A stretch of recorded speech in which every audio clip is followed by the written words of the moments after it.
আমার বড় বোন আমার মায়ের কইল, আমার আসলে কান্না করার মতো চোখে পানি নেই। আমি কালকে বিকেলে খবর পেয়েছি, কালকে বিকেলেই আসার কথা ছিল, আসা হয় নাই। রাতের বেলায় আসলে আমি ঘুমাতে পারিনি, ডান কাঁধ বাম কাঁধ করতে করতে এভাবে চলে গেছে। আপনারা জানেন আমি বরগুনা এসেছিলাম 2013 সালে আগস্টের 10 তারিখে। বাংলাদেশের বুকে, বাংলাদেশের জনগণের বুকের উপরে একটা স্বৈরাচারী শাসক জগৎপাল পাথর বসেছিল। আমি তার একটা বক্তব্যের প্রতিবাদ করেছিলাম।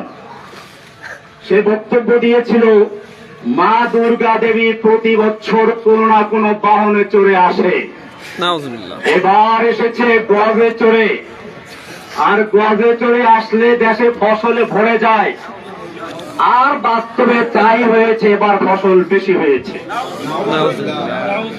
একটা হিন্দু যদি কথা বলতে আমার কোন আপত্তি ছিল না, তাদের আকীদা তারা পেশ করবে।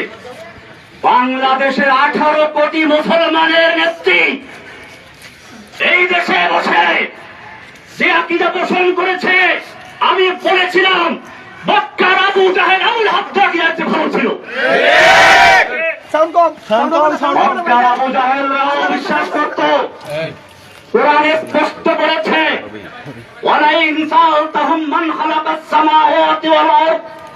হে নবী, আপনি যদি মক্কার আবু জাহেল আবুল হাবসদেরকে জিজ্ঞাসা করেন কে সৃষ্টি করেছে আসমান এবং জমিন, ওয়ালাইন সালতাহুম মান নাযালা মিনাস সামাই মান, যদি মক্কার আবু জাহেল আবুল হাবসদেরকে আমি জিজ্ঞেস করো কে আসমান থেকে পানি বর্ষণ করে, ফাহিয়া বিহিল আরদ মিন বাদি মাউতিহা, অতঃপর সেই পানির মাধ্যমে মৃত্যু জমিনকে জীবিত করে ফসল উৎপন্ন করার শক্তি দেয় কে?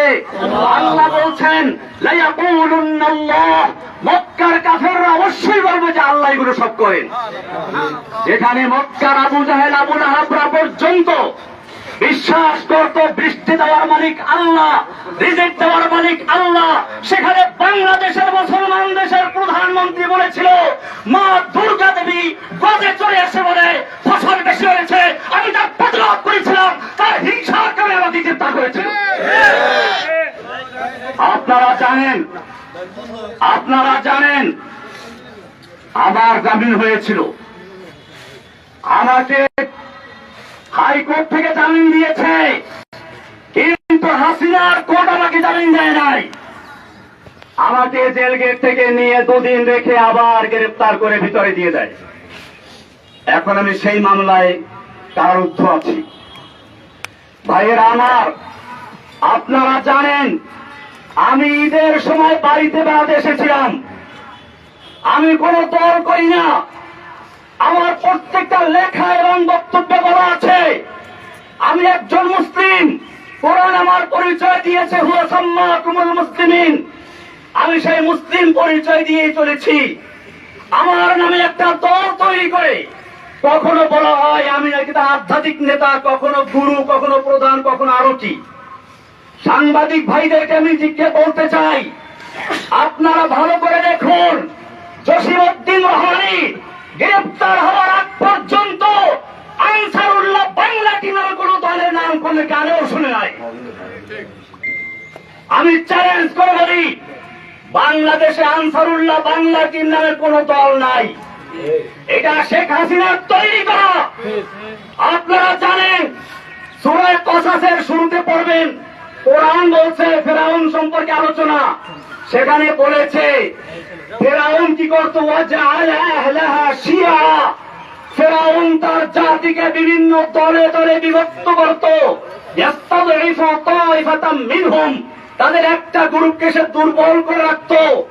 শেখ হাসিনা সেই ফেরাউন, এই যুগের ফেরাউন হাসিনা বাংলাদেশের জনগণকে কেউ রাজাকার, কেউ আনসারুল্লাহ, কেউ অমুক তমুক বিভক্ত করে সে তার শাসন পাকা করতে চেয়েছিল।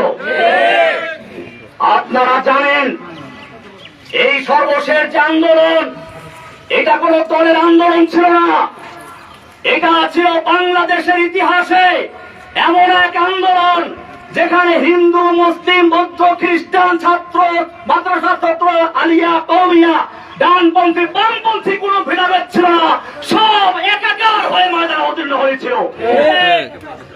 আপনারা জানেন, আমার মনে পড়েছে জেলখানায় বসে যেদিন শুনলাম হাসিনা পালিয়েছে।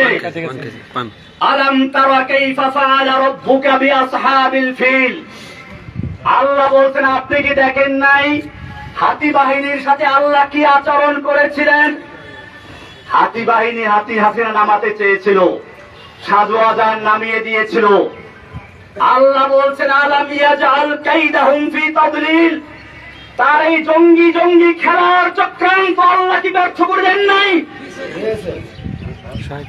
ওয়া আরসালা আলাইহিম তায়রান আবাবিল, আল্লাহ বলছেন আব্রাহাকে ধ্বংস করার জন্য ঝাঁকে ঝাঁকে পাখি পাঠিয়ে দিয়েছিলেন। তায়রান মানে পাখি, আবাবিল মানে ঝাঁকে ঝাঁকে।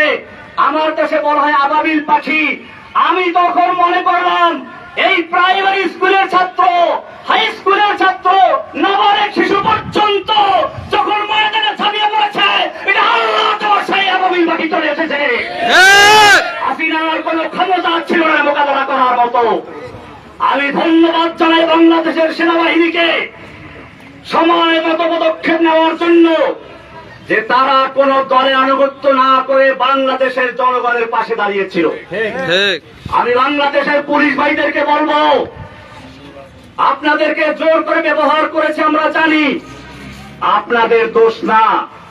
আমি সেজন্য আজকের মাধ্যমে সারা বাংলাদেশের মুসলিম অমুসলিম সমস্ত মানুষকে বলতে চাই, আপনারা কোনো ফাঁদে পা দিবেন না। এখন বড় কঠিন মুহূর্ত চলছে। আপনারা দেখেছেন ভারতের মিডিয়ায় প্রচার হচ্ছে বাংলাদেশে হিন্দুদের মন্দির জ্বালিয়ে দেওয়া হচ্ছে, হিন্দুর বাড়ি ঘরে আগুন লাগানো হচ্ছে, এই সমস্ত অপপ্রচার হচ্ছে। খবরদার, আমি আপনাদেরকে কঠোরভাবে বলছি, কোন হিন্দুর উপরে আক্রমণ যেন না হয়, কোন মন্দির আগুন দিতে না পারে, সেজন্য আপনাদেরকে অতন্ত্র প্রহরে বাড়তে হবে ইনশাআল্লাহ। আপনাদেরকে আরো বলি, আমি যে জেলখানায় রয়েছি সেখানে চক্রান্ত হয়েছিল বড় ধরনের দাঙ্গা করানোর জন্য। আমি সকালবেলা থেকে পুরা জেলখানায় হ্যান্ড মাইক হাতে নিয়ে বলেছি, খবরদার কেউ কোনো বিশৃঙ্খলা করবেন না, বিশৃঙ্খলা করবেন না, আপনারা শান্ত থাকুন। আপনারা জানেন আমাকে রাখা হয়েছে হাই সিকিউরিটি জেলে। আমি হ্যান্ড মাইক দিয়ে সকালবেলা ঘুরে ঘুরে প্রত্যেকটা বিল্ডিং এর সামনে গিয়ে বলেছি কেউ শৃঙ্খলা করবেন না, আমি আপনাদের জন্য মুক্ত হলে পরে আপনাদের জন্য মুক্তির ব্যবস্থা করবো ইনশাআল্লাহ। সবাই আমার কথা মেনে নিয়েছিল, কিন্তু কে বা কারা উস্কানি দিয়ে কিছু কয়েদিদেরকে লেলিয়ে দিয়েছে এখানে আক্রমণ করার জন্য, বিশেষ করে আমি যে বিল্ডিং গেছিলাম সেখানে আক্রমণ করার জন্য। কারণ কি? কারণ ছিল এই আন্দোলনটাকে একটা জঙ্গি রূপে আকৃতি দেওয়ার জন্য।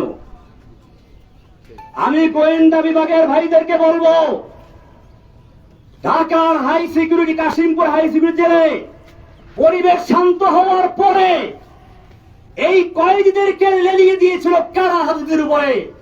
যদি সেদিন আমি জীবনের ঝুঁকি নিয়ে বাধা না দিতাম তাহলে সেখানে কারবালার ময়দান হয়ে যেত। কারণ হাজতেরা নামলে বড় ওই কয়েদিদেরকে খুঁজেও পাওয়া যেত না। এই চক্রান্ত কারা করেছিল আপনাদের খুঁজে বের করতে হবে। এই চক্রান্ত শুধু জেলখানার ভিতরে না, আপনারা শুনুন, আমি যেই ব্লকে থাকি, অর্থাৎ ব্লক বলতে একসাথে 7টা রুম, যাতে করে তার কেউ ক্ষতি করতে না পারে।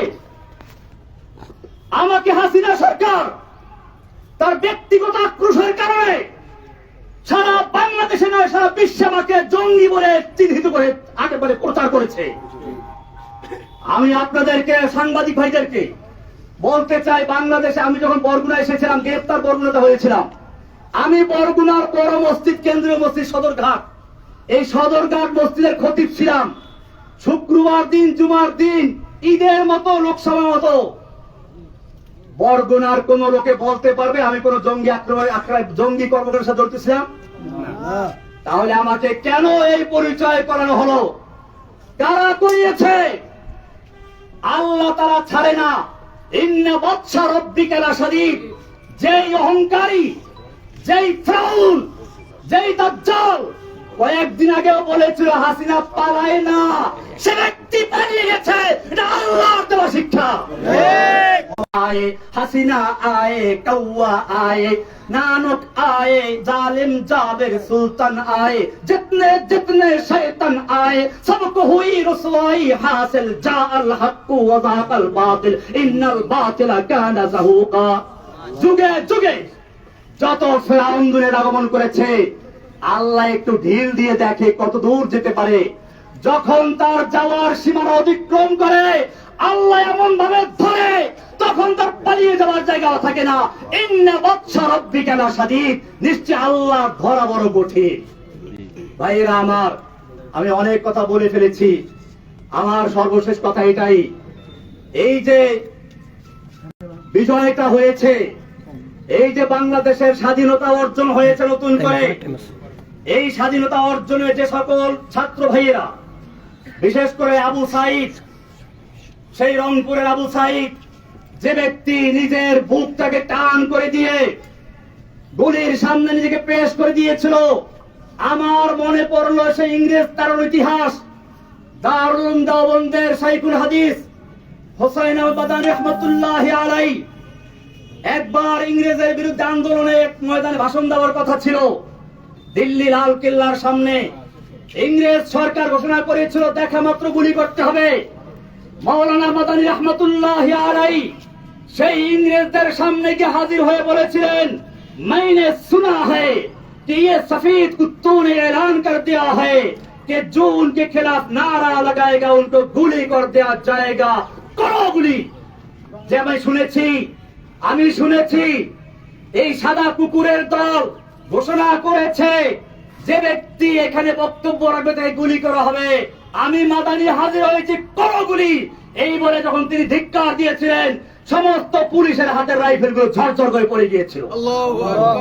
সেই ইতিহাস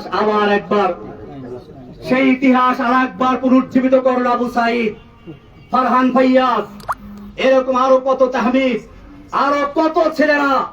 আমি সেই ছেলেদেরকে আপনাদেরকে বলি, সেই আবরার নাম বললেন না, আবরার ফাহাদ, আমি বলতে এখন আর ভয় নাই, আগে ভয় পেতাম। আবরার ফাহাদের হত্যাকারী যারা, ওরা আমার পাশে একবার ছিল, এখন তাদের 5টা ছেলে পুরো কোরআনে হাফেজ হয়েছে। আপনি দেখলে বুঝবেন না যে তারা বইটের ছাত্র, তারা এখন মাদ্রাসার ছাত্র। আমি নিজেই কয়েকদিন আগে দেখছি একজনকে দেখা করতে আসছে। আমার ভাইয়েরা, এদেশের সন্তানদের দোষ না, পুলিশের দোষ না, আওয়ামী লীগ যুবলীগ ওই ছেলেদের দোষ না, দোষ হচ্ছে কিছু লিডারদের, কিছু নেতা নেত্রীর, যারা এদেশের যুবকদেরকে, এদেশের পুলিশদেরকে, এদেশের সৈন্যদেরকে নিজেদের স্বার্থে ব্যবহার করতে বাধ্য করে। আমি আমার বাংলাদেশের তরুণ ভাইদেরকে বলবো, তোমরা জীবন দিতে শিখেছো, ইনশাআল্লাহ যে জাতি জীবন দিতে শিখে সেই জাতিকে কেউ দাবিয়ে রাখতে পারে না।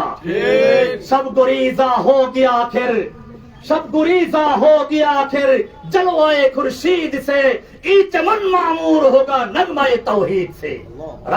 রাতের আধার কেটে যাবে পূর্ণিমার চাঁদের আলোকের ঝলকানিতে, এই জমিন আবার আবাদ হবে তাওহীদের আওয়াজে ইনশাআল্লাহ।